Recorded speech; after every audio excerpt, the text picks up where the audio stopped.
pwede po ba mag-U-turn sa solid white line? Lane nilagay niya pero line po yan. Alam niyo po, itong tanong na ito, tanong ko din dati ito nung ako'y bagong nagmamaneho. At nung ako'y nag-aral sa pagiging instructor, so unti-unti siyang nasagot. Pwede po bang mag-U-turn sa solid white line? Kailan at saan pwede mag-U-turn sa solid white line?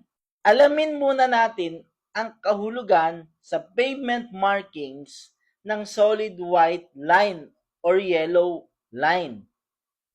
Overtaking from both direction is prohibited. Bawal mag-overtake. Both direction. Pupunta ka sa kabila para mag-overtake, bawal po yon. Crossing movement is allowed. So yung pag-cross, yung pag-left turn, yung pagtawid sa kabila, ina-allowed po sa isang solid, yellow, or white line. Basahin po ha, basahin. Lalo na sa mga basher dyan, basahin nyo po yung pinapakita natin sa PowerPoint.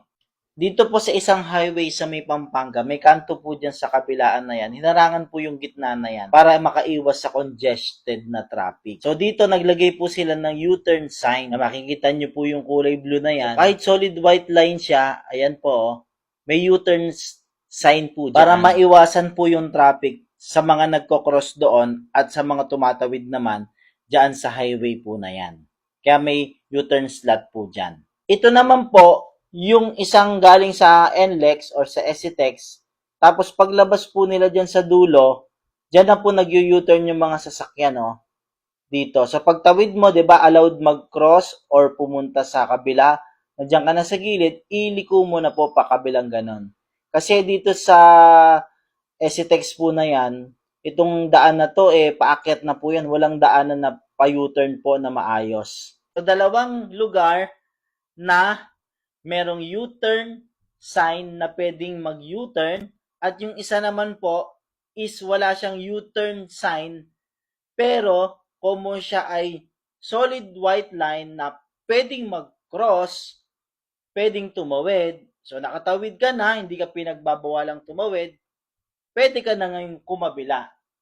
Wala kasing nagbabawal na ganitong sign. Ito lang kasi pagka nakakita po kayo ng ganitong sign, dun po tayo magiging maingat. Huwag tayong basta mag-U-turn pag may ganito. Bawal talaga po yon na no U-turn, prohibitive sign.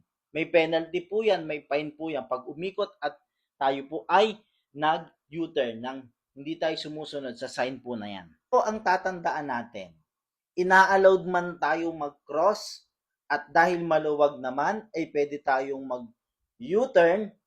Tandaan natin ang right-of-way rules sa isang highway. Ano ang dapat po natin gawin? Ibigay natin yung right of way sa kanila. Ibig sabihin, hindi tayo basta papasok, lalo na nasa isang highway tayo. Basahin natin yung right of way rules sa isang highway. The driver of a vehicle upon a highway. So, papasok sa isang highway. Ito, general rule po ito sa papasok sa isang highway. Mag-U-turn ka man, mag-left turn ka man, magko-cross ka man, may right of way. Such vehicle before traversing at any through highway or railroad crossing. So magbibigay tayo ng right of way sa mga nasa highway. Hindi basta-basta papasok, allowed kang pumasok.